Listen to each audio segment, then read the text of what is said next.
Papo no Tucupi. Oferecimento Banpará S.A. e Grupo Líder. Aos 32 anos, Marcelo Marques desembarcou em Belém do Pará em 2002 para trabalhar como corretor de imóveis. Nascido no interior paulista, Rio Claro, mas criado em Campo Grande, no Mato Grosso, se encantou com as águas, as artes e a gastronomia paraense que conheceu no complexo Estação das Docas, às margens da Baía do Guajará. De corretor, se tornou empresário e comunicador multimídia com o singelo nome de Bacana. Nesta entrevista, você vai conhecer um pouco mais da história de Marcelo Marques. A nossa conversa de hoje é com o jornalista Marcelo Marques, que chegou ao Pará há quase 20 anos e aqui se estabeleceu como um dos maiores comunicadores dos acontecimentos sociais da cidade. Marcelo, obrigado por ter participado aqui do nosso Papo no Tucupi. Marcelo, como é que você vem bater em Belém? Como é que você chega em Belém? Você que é do São Paulo, né, Rio Claro, depois foi para o Mato Grosso do Sul. Por quantas cidades você passou antes de chegar em Belém?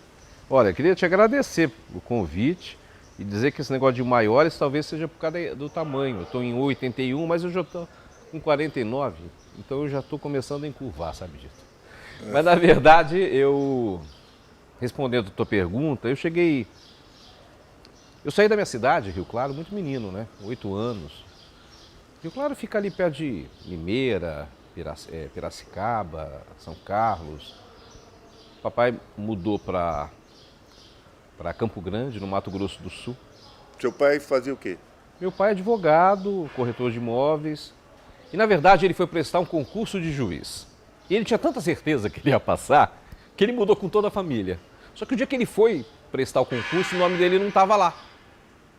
E aí, como que meu nome não está aqui? Ele tinha mudado da casa. O endereço que ele tinha era aquela casa lá. E começaram lá em Rio Claro, começaram a mandar correspondência para ele, dizendo que faltava um documento. E ninguém recebeu, porque a casa estava fechada. Aí, quer dizer, a vontade de ser juiz do papai morreu ali naquele dia. E a gente acabou ficamos 14 anos em Campo Grande. Mato Grosso do Sul? Mato Grosso do Sul. Então, qual era a cidade? Campo Grande, a capital. Que é uma cidade linda, arborizada, planejada, e é onde eu vivi a minha adolescência. Então, eu sinto ela muito mais como minha cidade do que, por exemplo, Rio Claro, onde eu nasci. Minha família toda mora em Rio Claro, porque acabou voltando para lá, né? Só eu mesmo estou fora. Mas o que aconteceu? Eu sinto Campo Grande muito mais minha cidade. Lá eu comecei a trabalhar. Comecei a trabalhar com 13 anos, né? Eu comecei a escrever. E já fazia jornalismo com 13 anos? Rádio? O que é que você fazia? Jornal. Foi um negócio interessante. Eu estudava no Dom Bosco, lá. E aí tinha um rapaz chamado Bob. E aí um dia... E eu sempre gostei muito de jornal. E vovô gostava. Então, vovô trazia assim 3, 4 jornais por dia. E até ia do Notícias Populares, né? Que dizem que você espremia isso aí a sangue, né? Até a Folha de São Paulo, né? E eu devorava aquilo ali. E um dia, e também os jornais da cidade. E um dia tinha um jornal que era semanal. Campo Grande tem um negócio interessante, sabe, Tito?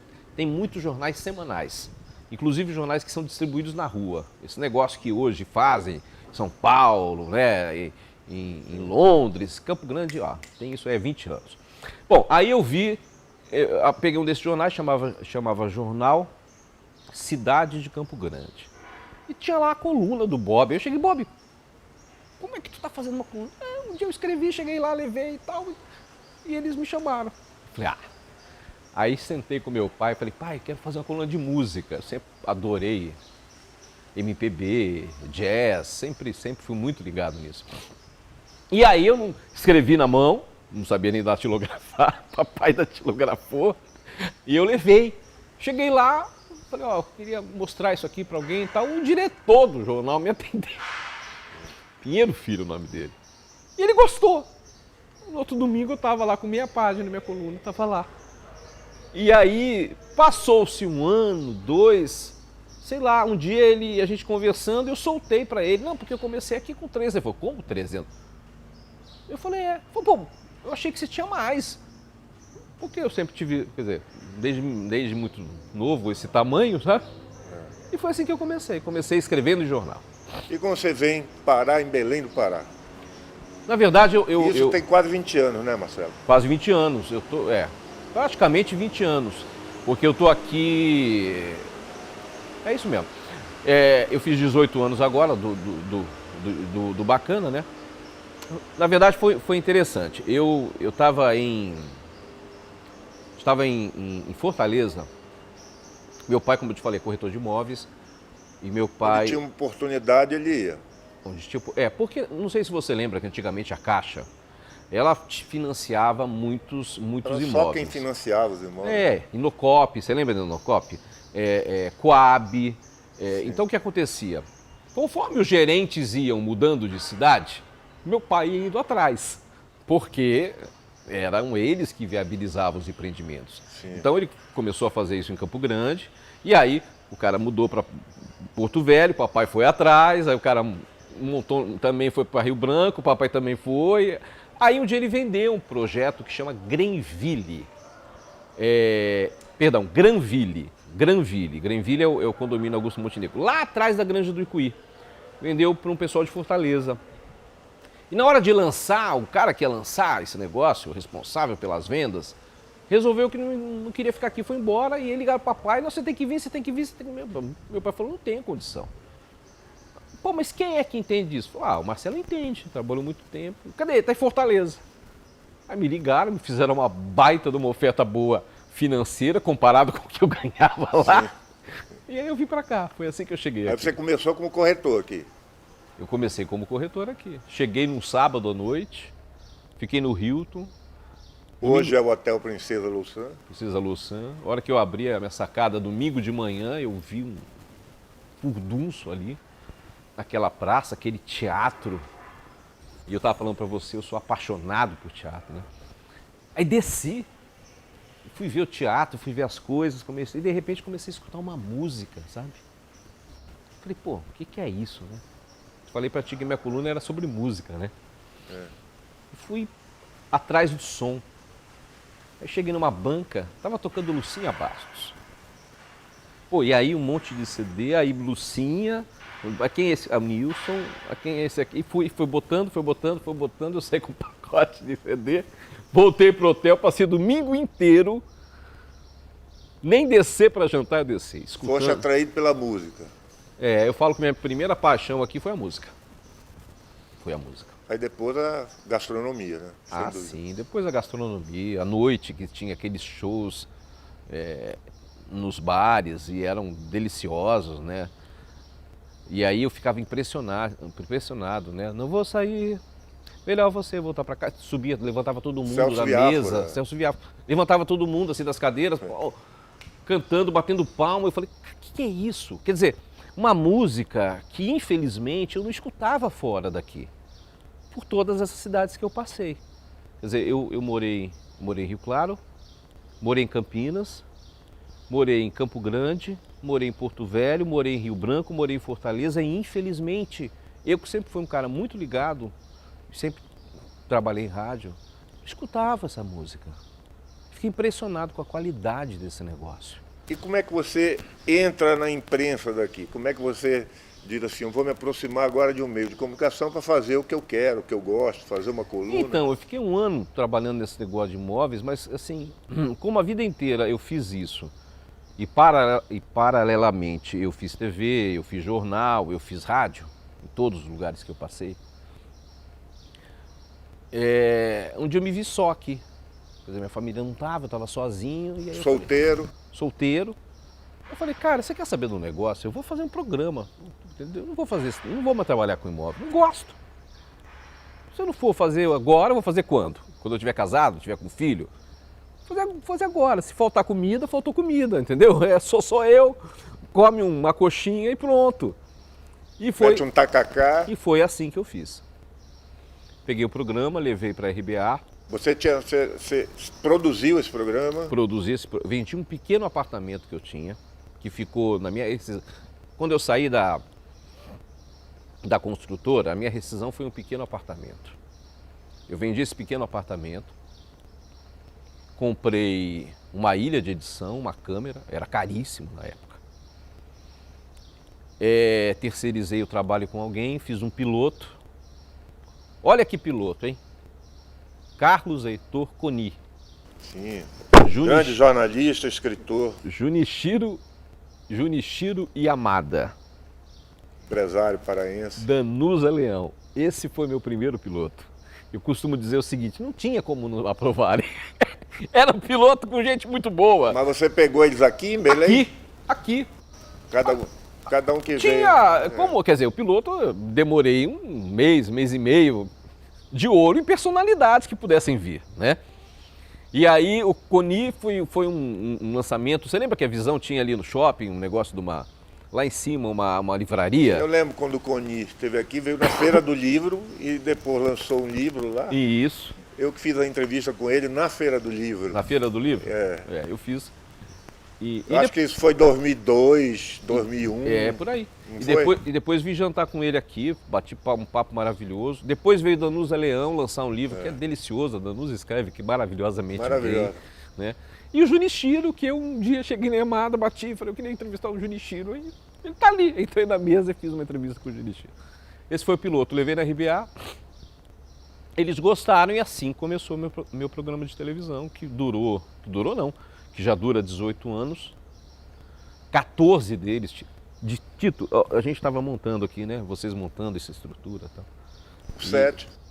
O set aqui de filmagem. E eu pensei aqui, eu fiz 14 anos de programa diário. E era de segunda a sábado. E tinha muito evento, então às vezes eu ia em 2, 3, eu cheguei em 7 eventos num dia. Marcelo, você chegou aqui mais ou menos na esteira dos grandes programas de entrevistas que tinham nacionais, tinha o Amaury Júnior, tinha alguém no SBT, Otávio Mesquita. Otávio, foi. Uma série de pessoas e você parece que pegou esse caminho, né? Foi. Que fazia muito sucesso exatamente a eventos corporativos, eventos sociais. E você faz uma parceria com a Rede Brasil Amazônia, Sim. TV RBA. Conta aí desse teu início. Então, eu fiz o piloto, levei para a RBA. Com o Junichiro, com o Junichiro, Carlos Heitor Coni e com a Danusa Leão. Como eu falo, é difícil alguém falar não. Não né? ser aprovado. Mas aí no início a ideia era essa, fazer um programa assim de entrevista e tal. Mas a gente foi percebendo que tinha muito evento aqui. E aí eu comecei a fazer cobertura de eventos. Olha, Tito, eu vou te falar, é muito raro eu passar num bairro assim. Num bairro é impossível passar num bairro e não ver alguma coisa que eu não tive inaugurando. Uma loja, um prédio, sabe? Eu fiz muito. Cheguei a fazer 7 num dia. Eu fazia um aqui, entrava no carro, trocava de roupa. Então assim, tinha uma equipe comigo aqui e uma outra aqui, nesse outro. Aí chegava lá, essa que estava aqui comigo, ela pulava para outro evento, essa que estava comigo pulava para outro evento, era um negócio louco.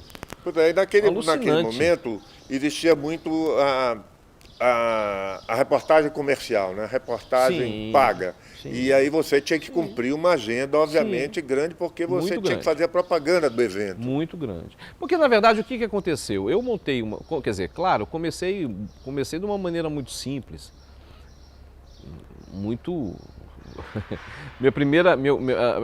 As minhas primeiras entrevistas foram com um microfone de karaokê.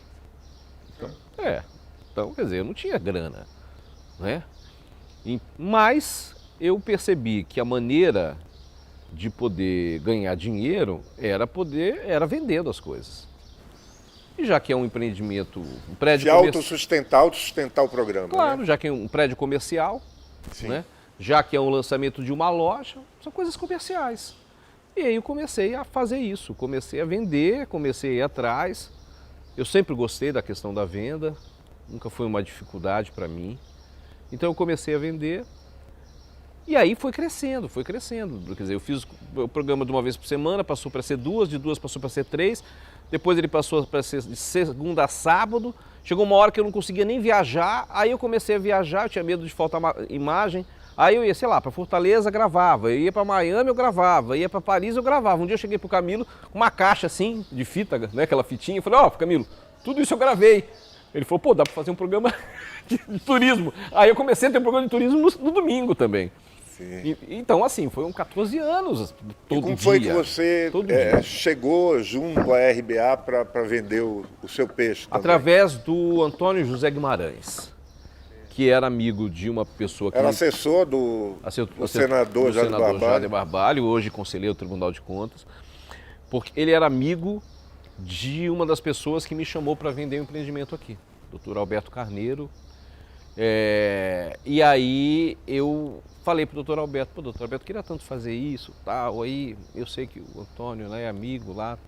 Aí o Antônio levou o piloto, eles gostaram do piloto, e foi assim, comecei ali assim. Hoje faço programa uma vez por semana só, nos sábados, 1h da tarde, porque realmente eu não tenho mais saúde para fazer todo dia. Tá novo ainda, Marcelo. Ah, tô novo, mas eu fiz 4.000 programas só do Bacana. Pois essa pergunta que eu ia te fazer. Quantas entrevistas você acha, mais ou menos? Mais de 20, 25 mil pessoas, sem dúvida nenhuma. Sabe quantas cidades, sabe quantos lugares fora do Brasil, quantas cidades fora do Brasil eu gravei? Um dia desse eu estava contando. Eu gravei 43 cidades fora do Brasil. Aqui no Brasil, eu gravei 3 estados. No Pará, eu gravei 68 cidades. Agora, eu não fazia só isso, né, Tito? Eu lancei a revista, que era uma ideia que era ter uma capa, quer dizer, você fazia uma homenagem ali para a pessoa, mas você fazia Era impressa naquele tempo, impressa, né? Mas você fazia uma baita de uma festa para 1.000, 2.000, 3.000 pessoas, né? Eu escrevia no diário uma coluna 3 vezes por semana. Eu fazia nas rádios da RBA, nas 3 rádios na Clube, fazia umas pirulazinhas de programa de notícia. E eu vendia ainda tudo isso. Quer dizer, então, além de escrever, eu tinha que vender.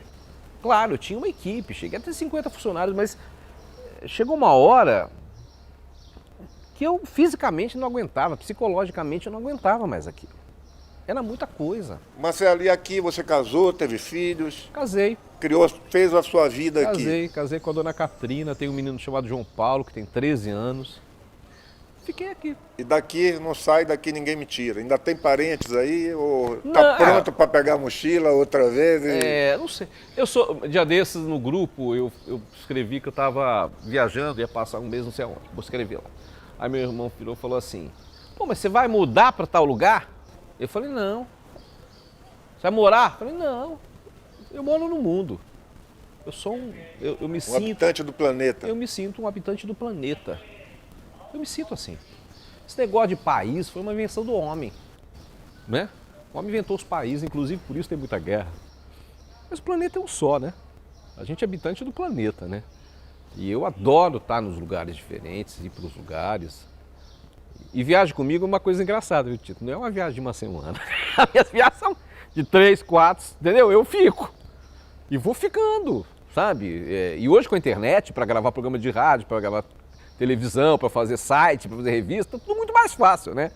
Então eu gosto desse negócio. E como é que está sendo aí a tua vida nesses tempos de pandemia aí para deixar o teu programa no ar, conseguir as notícias? Estou gravando por Zoom. Chegar perto das tuas fontes. Esse negócio de live, como é que você encara? Pô, bicho, eu comecei a fazer, minha mulher começou a me atormentar, faz umas lives, cara, fiz uma meia dúzia, mas como é chato fazer live. Como é chato a história de tanta live, né? Como é ruim a falta desse relacionamento, dessa presença. Entrevista... Né? Como é difícil isso, né? Você não olhar no olho do cara assim pertinho, você não sentir. Você é um profissional de carreira de muito tempo, a gente sabe quando a gente está entrevistando, você sente o pulso da pessoa, né? Você sente o caminho para onde levar aquilo, né? Você sente a fragilidade. Quer dizer, mas você só consegue assim, né? Você aqui, o outro lá, do outro lado do mundo, eu acho muito sem graça esse negócio. Não tem muita empatia, né? Eu diria que as lives não tem muita empatia. Não tem. Agora, não dá pra gente negar que a internet facilitou muito a nossa vida, né? Quer dizer, eu faço, como eu te falei, todas essas coisas que eu faço hoje, eu faço basicamente pela internet. Tudo. tudo e há muito tempo. Eu fui uma das primeiras pessoas a começar um blog. Juvencio Arruda virou para mim e falou: meu querido, você não pode ficar esperando escrever quinta, sexta, sair tua coluna no domingo. Quando sai, já os blogs hoje já pegaram toda a notícia. Eu falei, eu falei, você tem razão. Aí eu comecei a escrever, porque é imediato, né? Pá, é rápido. E hoje o blog permanece no ar? Permanece, a gente transformou ele num portal de notícias, que é o Bacana A revista News. está no ar, mas digitalmente? A revista está no ar digitalmente, uma vez por mês. Eu estou na Unama FM com um programa de 4 horas, né? Quer dizer, 2 horas de manhã, 2 horas final da tarde. Todas ao vivo? Sim, mas aí você tem toda uma equipe também, né? Você tem estagiários da Unama, que é muito bacana se lidar com gente jovem, sabe? Cheia de gás. Você fala, sobe ali no telhado, o moleque sobe, né? No telhado, entendeu? Cheio de gás, jornalistas que estão lá, enfim, tem toda uma estrutura que foi me dada. E eu não queria fazer rádio, Tito, não queria mais fazer rádio. Tito, eu fiz 37 anos de profissão esse ano. Eu tenho 49. 49, então tá desde os 12, 13, né? 13 anos eu comecei. Então, quer dizer, eu não queria mais fazer rádio. Porque eu achava que era aquela coisa de ter que ir todo dia pra rádio, ficar 2 horas sentada lá de manhã, depois voltar 2 horas sentada à tarde. Falei, cara, eu não quero fazer esse negócio. Aquele negócio do locutor falando que nem um papagaio, sabe? Aí eu criei um programa que é um programa de notícia. Que tem notícia dos estagiários, dos jornalistas, minhas, do Henrique, é um cara que divide comigo a apresentação, agência nacional, agência internacional. Pô, ficou um programa muito legal, cara. Muito legal de ser feito. Marcelo, você parece que não teve muita dificuldade de se entrosar com a turma de Belém, né? Com a turma do Pará, né? Belém hospitaleira, você logo se deu aí com o pessoal das comunicações, com o pessoal empresarial, com os artistas, né? Como é que foi essa tua adaptação em Belém? Você sabe, Tito, eu aprendi uma coisa com meu pai. Meu pai diz que o melhor cartão de visita é o sorriso. É você chegar brincando, tentar ser agradável. E eu sempre tentei fazer isso, né? Eu tento ser um cara absolutamente respeitoso com todo mundo, porque isso eu aprendi na minha casa mesmo. E acho que essa é a minha maneira mesmo de chegar nas pessoas. E isso, através disso, eu fui fazendo amizades, entendeu? E um bom vendedor, né? Também porque você conseguiu bons patrocínios para os seus programas. Eu não tenho do que me queixar em relação a isso. Eu sempre... mas eu acho que isso é inerente mesmo. Assim, como eu te falei, meu pai... Era vendedor, né? Corretor de imóveis, ainda está na batalha até hoje. Então eu gosto. Sua mãe também está viva? Tá, minha mãe é professora, quer dizer, se aposentou, professora. Mora aonde? Toda a minha família mora em Rio Claro. Meus pais, meus 3 irmãos, vovó fez 92 anos agora. Todos eles moram lá. E o teu filho é paraense? Meu filho é paraense, minha esposa é paraense. A família dela toda é daqui. Mas eu acabei me adaptando aqui, sabe? Eu acho que esse negócio de fazer muita coisa tem uma vantagem, que é você conhecer muita gente, né? Sim. Você vai conhecendo muita gente, vai fazendo muito relacionamento. Isso é bom, né? É o que me dá subsídio para fazer, por exemplo, o site, né? Quer dizer, eu, graças a Deus, consegui criar acesso a todo o segmento, né? Eu tenho essa facilidade. E às vezes dá umas notícias de primeira também, né? Como... Às vezes não, quase sempre. Não, quase sempre não, mas a gente faz isso. Mas é isso, né? Você sabe como é isso, né? Tá no sangue da gente, não tá? Você quer fazer, né? Você quer o tal do furo que a gente chama, né? Pois é. É isso que você quer. Marcelo, nós vivemos uma época, né, de notícias falsas, as chamadas fake news. Como é que você tem visto isso aí dentro do trabalho da imprensa, dentro do trabalho em que todos querem ser imprensa, onde todos querem apresentar uma novidade? Rapaz, e se esquecem da chamada imprensa tradicional. Isso é um negócio muito louco, né, cara? Muito louco, né? Para começo de conversa, assim, eu acho que todo mundo tem... O sol nasce para todos, na verdade, né? E todo mundo tem que batalhar, correr atrás do que deseja. Acho que se o cara tem o sonho de poder, sei lá, ter um programa de rádio, televisão, ter lá o seu site, ter lá o seu blog, eu acho que ele deve correr atrás. Mas eu também acho que falta capacitação. E aí eu não estou falando só de faculdade. Por exemplo, eu comecei a fazer letras e no último ano eu tranquei, né? Não tinha paciência para ir para a escola. Eu estou dizendo de leitura, né? Eu estou dizendo de hábitos. Formação intelectual, né? Quer dizer, é aquela coisa de você buscar. Então eu acho que primeiro falta muito isso para uma grande parcela de gente que quer fazer.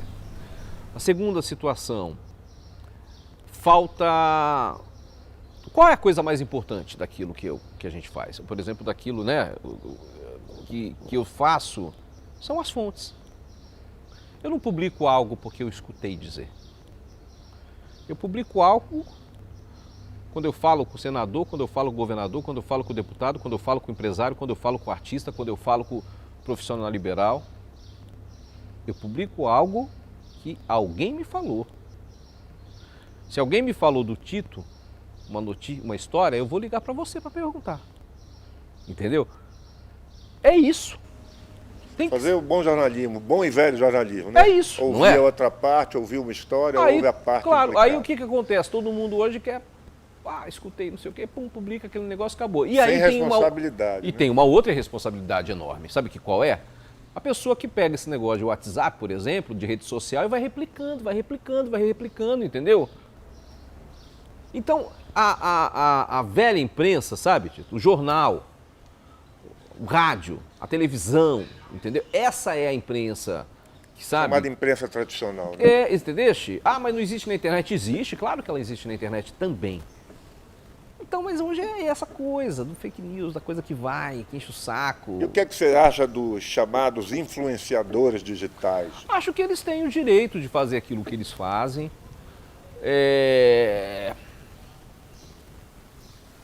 Eu não tenho muita vocação. Você se considera um influencer? Não, eu não me considero isso. Eu me considero um comunicador. Eu não me considero isso. Eu fiz muitos eventos sociais naquele formato do Amaury, né? O que me deu enorme prazer de fazer. Quando ainda tem, ainda faço. Fiz muito programa de turismo. Viajei aí para quase 50 cidades no mundo, um monte de estado. Aqui fiz 68 municípios.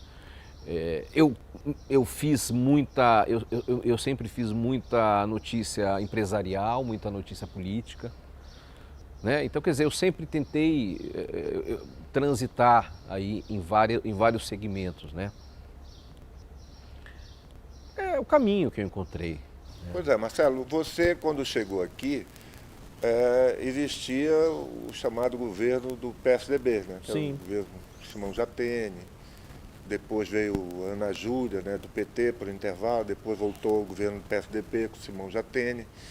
E agora você, pela proximidade empresarial que você teve com o Grupo RBA, o governador Helder está no poder. E, obviamente, você transita ali entre os bastidores. O que mudou de lá para cá? Eu transitava em todos os bastidores antes, Tito, modestamente falando. E é uma verdade. Vamos lá. Flecha Ribeiro foi capa da minha revista, senador da República do PSDB, numa festa enorme, com todo o tucanato ali, né? Ana Júlia Carepa, governadora do estado, foi capa da minha revista. Jair Barbalho, senador da República, do MDB, foi capa da minha revista. Paulo Rocha, do PT, foi capa da minha revista. Fora os empresários. Eu sempre circulei. Eu nunca tive problema com ninguém nesse meio. Com ninguém, não. Talvez eu tenha tido problema com uma pessoa. Acompanha a sua coluna e, de repente, você também passou a ser porta-voz de notícias de primeira do governo, né? Alguns furos, algumas... Qual é a tua relação com o governador? Mas também fazia isso antes. Tinha uma relação, também fazia isso antes. Fazia isso antes no governo da Ana, no governo do Jatene, não tinha grande relacionamento do Jatene, mas entrevistei Jatene, mas tinha contato com todo o secretariado. O staff? Todo, sempre tive. Isso sempre foi assim. E agora com o Helder, ele chega assim, Marcelo, tem uma aí para te contar. Não chega a ser desse jeito como as pessoas pensam. Não chega a ser desse jeito. É engraçado, né? Eu tenho uma amizade com ele, lógico, de 18 anos, né? Então, agora que ele virou governador, com as atribuições todas que o cargo exige, né? É lógico que meu contato não é mais como era antes. E eu compreendo perfeitamente, né? Nem pode ser. E ele é muito ativo, né? Corre muito, vai, né? Mas, assim, eu continuo mantendo meus contatos, ainda tenho minhas fontes. Mas é o que eu falei para você, eu acho que eu me encaixei também muito bem na questão política. Porque eu gosto. Como é que você se encaixou muito bem na questão Porque política? eu gosto. Eu gosto. Então, Ou seja, você gosta de frequentar os bastidores da política? eu gosto, eu curto, sabe, essa história. E aí, para você fazer bem feito, você tem que ir do PSOL, entendeu? Ao cara que está no governo hoje, não importa quem seja, né? Passando pelo PT, pelo PMDB, pelo PSDB, pelo PCdoB, pelo Solidariedade, é isso. Senão você não é um cara que dá notícia geral. Você, entendeste? E é isso que eu quero fazer. É isso que eu quero fazer.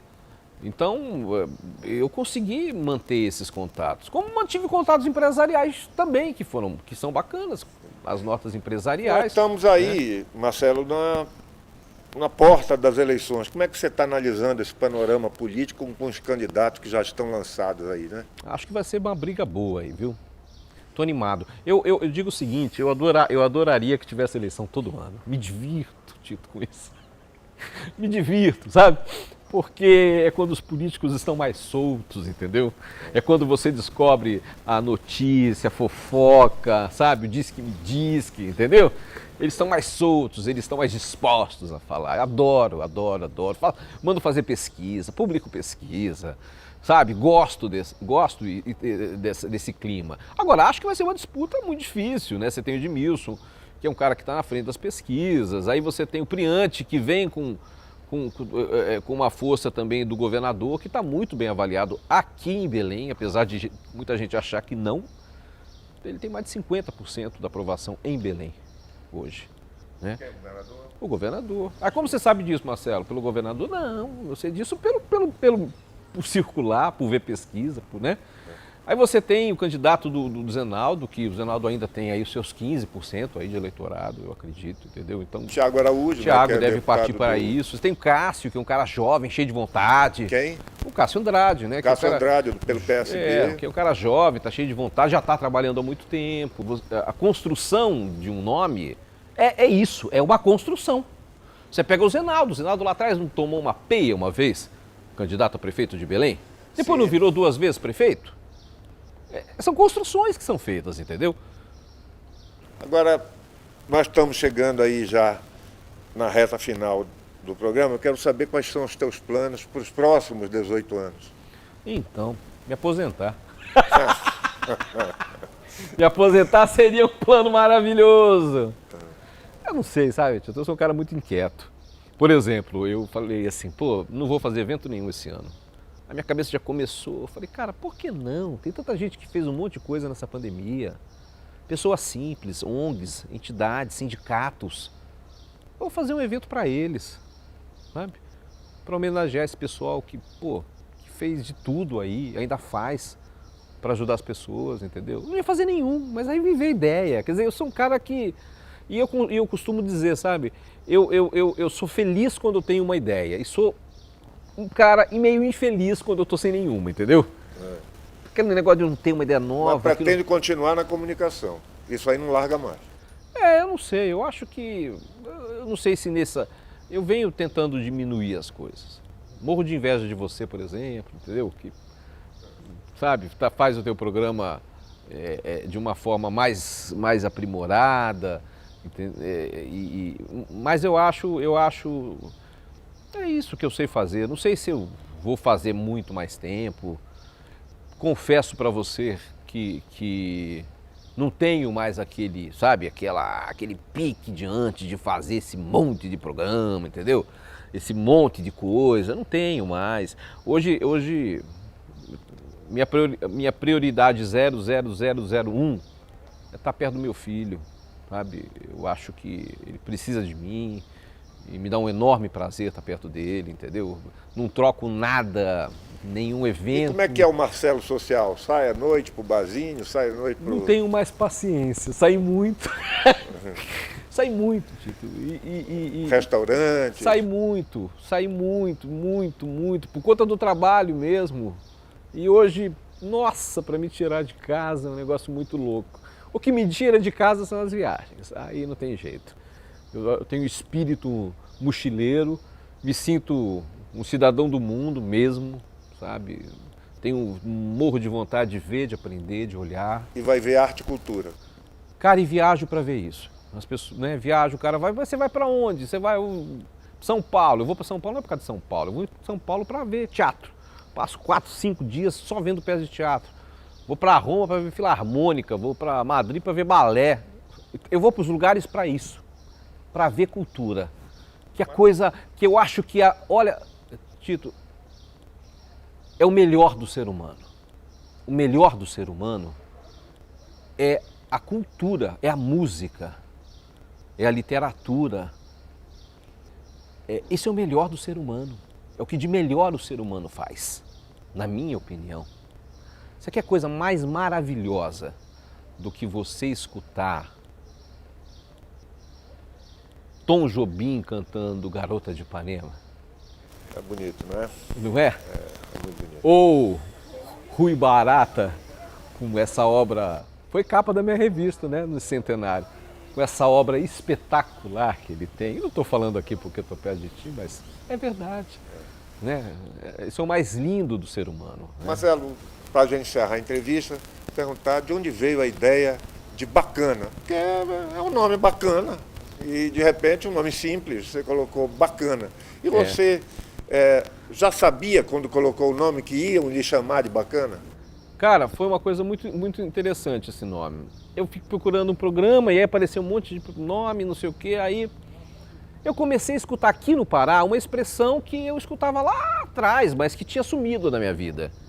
Que era, isso é bacana, isso é bacana, isso é bacana. Eu falei, pô, bacana, é uma palavra boa. Bacana é bacana. Né? Aí eu resolvi, não, vamos fazer bacana. Teve um colunista que falou pra mim, esse nome não vai pegar. Foi o que pegou, porque as pessoas me chamam de bacana. Eu perguntei pra você, você gostou quando começaram a lhe chamar de Bacana ou ficou aborrecido? Mas nunca. Pronto, foi a marca que eu criei. A maioria das pessoas chama de Bacana. A maioria das pessoas me chama de Bacana. Foi a marca que eu criei, a marca que eu trabalhei.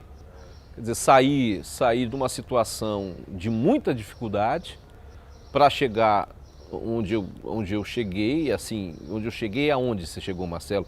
De ter um trabalho reconhecido, de poder ser convidado para bater um papo com você, por exemplo, né? Quer dizer, foi muito trabalho e é uma marca que é talvez o que eu tenha de mais importante, assim, né? O que eu tenha construído de mais importante, né? Muito obrigado, Marcelo Marques, por essa entrevista. Eu te agradeço, muito obrigado. A qualidade do café líder começa lá nas altitudes de Minas Gerais, nas plantações do melhor café do mundo, o café brasileiro. Da combinação dos melhores grãos de café do Brasil, nascem o sabor e o aroma refinados do café líder. Sua nova embalagem preserva toda a qualidade e todo o frescor do seu sabor. Café líder, agora em nova embalagem. Mais sabor, mais prazer. A restrição de crédito dói? Os juros te assustam? Volte a sorrir com a recuperação de crédito do Banpará. Redução de até 90% de juros e multas. Procure sua agência e negocie. Onde tem Pará, tem Banpará.